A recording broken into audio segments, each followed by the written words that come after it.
Halo, selamat pagi saudara. Kembali lagi Anda mendengarkan Ruang Publik KBR dan bersama saya Rizal Wijaya. Pagi hari ini kita akan membahas mengenai berkebun di rumah, solusi pangan bergizi masa kini yang dipersembahkan oleh Cap Panah Merah PT East Seed Indonesia. Baik, dan pagi hari ini kita bakal diajak untuk berkebun. Nah, kegiatan berkebun ini menjadi makin populer loh di tengah pandemi COVID-19. Dengan berkebun kita dapat menikmati hasilnya berupa bahan pangan yang sehat sambil mengisi waktu luang. Nah, selain itu, rumah jadi lebih asri serta membantu menjaga kesehatan tubuh dan pikiran dong tentunya. Dan berkebun dengan memanfaatkan pekarangan rumah juga merupakan salah satu strategi dalam menjaga ketahanan pangan.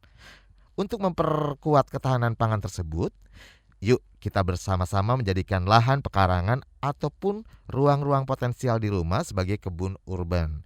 Dan hasil panennya bisa dipetik untuk memenuhi kebutuhan pangan keluarga. Lalu bagaimana sih berkebun di rumah dapat menjadi solusi pangan masa depan dan seperti apa pemilihan tanaman dan benih tanaman yang cocok untuk urban farming. Kita akan bahas bersama dua narasumber yang terhubung melalui aplikasi Zoom secara virtual karena kita masih dibatasi social distancing ya selama pandemi COVID-19 ini. Saya akan sapa terlebih dahulu. Yang pertama adalah Mbak Karina Almina Sembiring Depari, produk spesialis Brassica, legume dan flower cap panah merah. Selamat pagi. Halo Mbak Karina. Halo Mas Rijal, Salam sehat selalu. salam sehat. Baik, dan yang kedua adalah Mbak Sayu Putu Oktarina Sari, STP, Urban Farming Officer. Selamat pagi, Mbak Selamat Sayu. pagi, Mas Rizal. Salam sehat juga untuk Mbak Sayu. Salam sehat juga. Baik, dan hari ini kita disiarkan di 100 radio jaringan KBR di seluruh Indonesia dan juga di YouTube Berita KBR. Baik, nah ini kan kemarin kita memperingati Hari Pangan Sedunia, tepat tanggal 16 Oktober. Kayaknya pas banget ya kalau hari ini kita siaran ngomongin berkebun juga untuk ketahanan pangan ya kan. Nah, kira-kira nih di momen Hari Pangan Sedunia yang ingin Anda sampaikan apa nih di peringatan Hari Pangan Sedunia ini? Yang pertama mungkin ke Mbak Karina terlebih dahulu nih. Apa yang ingin Anda sampaikan? Oke, Mas Rijal, makasih banyak nih KBR udah invite kita di talk show ini. Dan hari ini tuh untuk memperingati Hari Pangan Sedunia tanggal 16 Oktober kemarin, saya cuma mau mengajak untuk seluruh yang mendengar nih listener untuk mari ini kita sukseskan ketahanan pangan. Pastinya supaya sumber pangan selalu tersedia dan mudah didapatkan oleh kita, orang sekitar kita, keluarga, dengan memulai menanam di sekitar kita. Jadi gitu sih Mas Rizal. Oke, jadi semudah kita memetik di lingkungan rumah terdekat gitu ya. Ya, intinya mari mulai dulu nih. Mari mulai. Memang harus segera dimulai, harus bergerak kalau jangan cuma jadi wacana teori doang ya. Iya, Ya, setuju betul banget, Mas Mas Rizal. Rizal. Oke, yang penting prakteknya ya. Baik, kalau dari Mbak Sayu sendiri apa sih yang ingin disampaikan di momen peringatan Hari Pangan Sedunia ini? Iya, tentunya sih kita punya harapan ya, Mas Rizal, ke depannya seperti apa. Jadi semoga nih ke depannya semakin banyak yang mulai berkebun sehingga bisa memperoleh sayuran itu dari kebun sendiri. Jadi ketahanan pangan tentunya akan terjaga juga. Tuh. Jadi ayo kita bercocok tanam mulai dari sekarang nih. Oke, karena kan kalau ini saya perhatiin nih analisa saya nih sebagai seorang laki-laki gitu ya. Ibu-ibu nih atau perempuan kalau misalnya belanja gitu selalu bilang enak ya yang di kampung itu nggak pakai beli, tinggal metik, ya kan?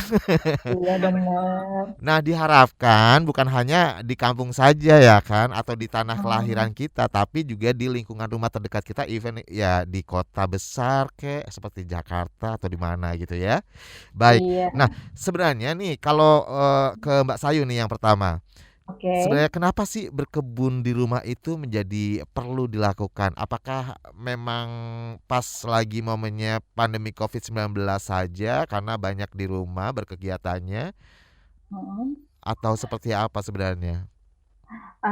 Sebenarnya sih berkebun di rumah itu nggak harus saat COVID aja ya, karena ini sebenarnya COVID itu situasi yang tidak diinginkan. Jadi Betul. teman-teman banyak bingung juga mau ngapain ya sama PPKM di rumah, ya udah berartinya bercocok tanam. Jadi bercocok tanam nih, terutama untuk teman-teman pendengar yang di kota, itu nggak harus di masa COVID aja, karena dengan berkebun di rumah, tentunya itu kita dapat memperoleh sayuran dan juga buah yang lebih segar dan lebih sehat gitu. Karena kan kita merawat sendiri nih untuk dikonsumsi sendiri. Seperti itu Betul. nih, Mas Rizal. Ibarat makanan fresh from the oven gitu ya. Iya, betul. Selain menyehatkan badan juga menyehatkan pikiran tentunya ya. Dapat Hmm, refresh nih dari bercocok tanam itu. iya, apalagi kalau bentar-bentar diliatin nih. Kira-kira udah Iya, berbuah belum? Lumayan buat hiburan sebenarnya. bener banget. Setuju. Apalagi di tengah-tengah kesibukan seperti itu ya. Baik. Iya. Nah, kalau berkebun di rumah ini tadi dikatakan dapat berkontribusi terhadap ketahanan pangan nasional. Nah, hubungannya Mm-mm. apa ya? Coba boleh dijelaskan deh Mbak Sayu.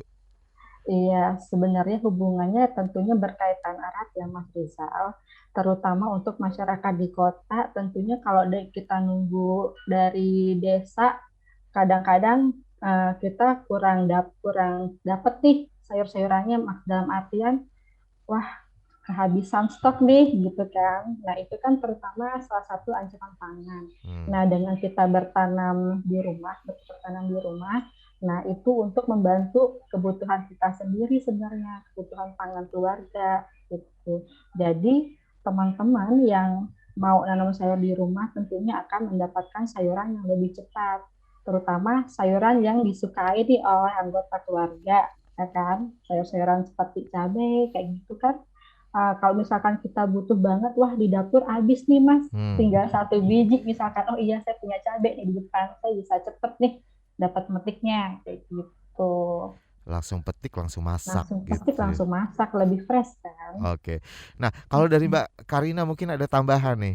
Mbak Karina boleh tahu dong kalau di rumah Mbak Karina sendiri nanam apa nih berkebunnya? Oh, kalau saya tuh banyak nanamnya Mas Rijal. Uh, Ada labu madu nih, saya lagi mau panen. hmm, Terus labu madu dari cap tanah merah juga. Terus juga cabe, terong, terus kembang kol larissa gitu ya, kembang kol khusus dataran rendah. Jadi saya itu memang ibu saya itu sangat suka nanam ya, karena eh, memang basicnya petani. Dari kampung saya ajak ke sini ke Bekasi kebetulan tinggalnya, jadinya tetap nanam-nanam gitu. Ya apa sih ya hubungannya dengan ketahanan pangan gitu? Karena memang kalau kita memulai dengan dari rumah itu, Mas Rizal tahu sendiri ya, kalau cabai itu lagi stoknya kosong tuh bisa gila-gilaan harganya ya, betul. bisa Nggak membludak masuk banget akal gitu. ya. Iya, Oh apalagi gitu, kemarin apalagi harga pengalaman sapi banget ya Mas ya. gitu. Hmm. Mama soalnya. Jadi kalau kita mulai dengan di rumah kita mulai menanam satu batang cabai aja gitu, itu kan Eh, kita panennya bisa sampai berbulan-bulan. eh. Artinya kebutuhan kita, ketahanan pangan kita di keluarga sudah tercukupi. Jadi itu sih sebenarnya Mas Rijal hubungannya gitu. Oke. Waduh, jadi nggak sabar pengen main nih ke rumah Mbak Karina. Kayaknya adem banget ya di sana ya. Ayo, ayo, ayo. Kalau dari Mbak Jangan Sayu, lupa mainnya pas panen nih Mas iya, Rizal sama Mbak kalau pas Karina. panen, jangan pas nggak Lumayan ya, panen. Iya dapat labu betul. madu. Pulang-pulang borong dah. Kalau dari Mbak Sayu, Boleh, boleh. Mbak Sayu di rumah nanam apa emang? Kalau sementara ini saya masih cabai di Mas Hmm. Rizal, jadi baru berbunga nih cabai di rumah. Jangan-jangan dijual lagi nih. Ya untuk konsumsi sendiri dulu lah ya. Kira udah partai besar. Belum, Berapa belum, belum. hektar gitu ya. Waduh, itu bukan urban farming dong namanya. Nah, ngomongin soal urban farming ini, potensinya sebenarnya seperti apa sih di Indonesia? Kira-kira mulai happening, mulai booming itu kapan sih sebenarnya? Oh, jadi saya jawab ya Mas Mm-mm, Rizal ya. mm-mm. Jadi sedikit cerita nih, kenapa East West Indonesia atau Cap Tanah Merah itu mengembangkan urban farming, itu karena kebutuhan sayuran di Indonesia itu maksudnya konsumsinya itu masih kecil nih, terutama di wilayah perkotaan ya. Jadi East West Seed mulai urban farming itu sejak tahun 2014 nih, Mas Rizal. Pertama itu di wilayah Jabotabek. Hmm. Nah, di tahun itu petani urban yang kita dapat itu hanya sedikit nih, baru 200 petani. Sedangkan di 2020 kita udah ada 25.000 petani urban nih, tapi seluruh Wow. Indonesia ya, tentunya di kota-kota besar terutama seperti itu. Jadi kalau dilihat dari 2014 ke 2020, potensinya cukup tinggi, walaupun masih banyak teman-teman kita yang belum mau memulai nih, mungkin karena keterbatasan waktu juga kayaknya. Hmm, Nah, oke. ya, jadi kalau untuk urban farming sendiri pengembangannya nggak hanya di halaman rumah aja nih Mas Rizal, di kota kan sekarang banyak banget nih ya yang ada rooftop kayak gitu, kemudian gedung-gedung tinggi di sana tuh juga bisa. Terus mungkin teman-teman yang tinggal di apartemen mengira, kayaknya aku nggak bisa deh nanam sayuran di rumah, ternyata itu bukan menjadi suatu penghalang ya Mas Rizal. Sekarang udah ada namanya microgreens nih. Jadi salah Hmm, satu benih kita juga di mana microgreens itu bisa dipanen lebih cepat dibandingkan sayuran yang biasanya. Dan tentunya gizinya juga jauh lebih banyak gitu. oke.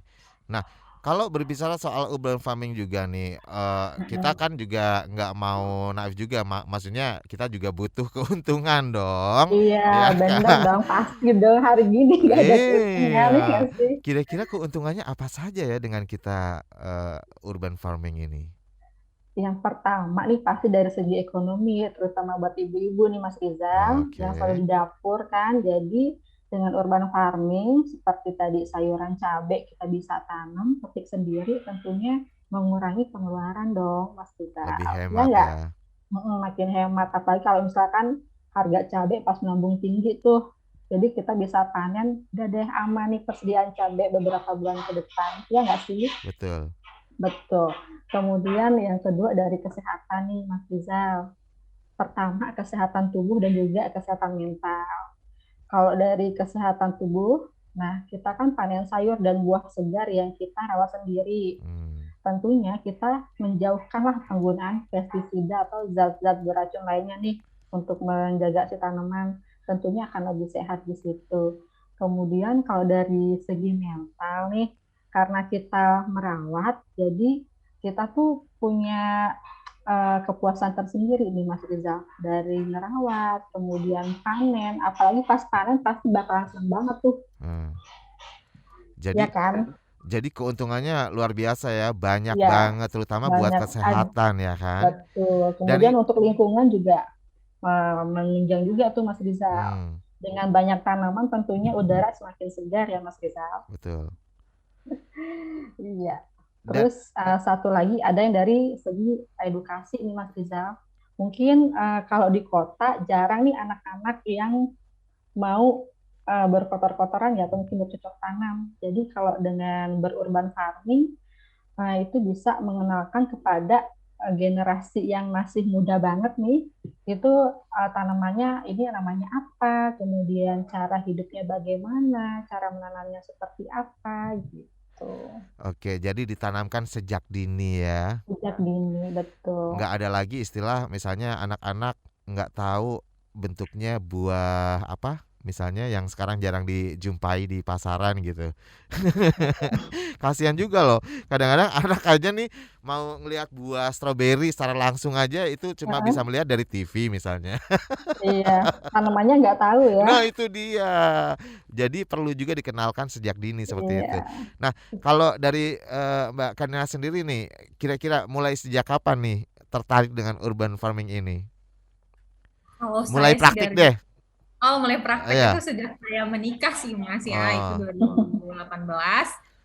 Ya udah rumah sendiri. Biasanya kan kalau kerja ngekos ya, nah itu Ah. memang belum karena juga di kantor juga sering lihat-lihat tanaman gitu ya. Terus kalau misalnya sekarang ngisi waktu itu memang apalagi saya punya anak umur 2 tahun, dari sekarang benar kata Sayu, saya kenalin gitu. Ini Hmm. tanah ya gitu. Jadi kalau kita jadi sambil bermain gitu Mas Rijal. Jadi juga ke ibu saya juga makin sehat dengan menanam-nanam. Terus betul banget kata Mbah Sayu ya, karena kalau misalnya yang dari konvensional kan kadang gimana supaya tidak apa daunnya itu tidak dimakan ulat, jadi Hmm. penyemprotannya itu banyak. Nah, itu kan kita tidak tahu residu kimianya di situ. Nah, jadi Oke. Makanya kalau ke ibu saya, kalau misalnya kayak seledri gitu, daun bawang, terus sayuran daun, itu sebisa mungkin memang kita tanam di depan rumah gitu. Baik. Dan ini menarik banget ya, maksudnya, kira-kira apa nih yang ya misalnya pendengar kita ada yang sudah, "Waduh pengen deh saya mulai urban farming, mulai menanam," gitu ya di sekitar rumah kita. Apa saja sih yang harus disiapkan? Tapi jawabannya tunggu setelah jeda iklan ya, tahan dulu. Tetap bersama saya Rizal Wijaya di Ruang Publik KBR.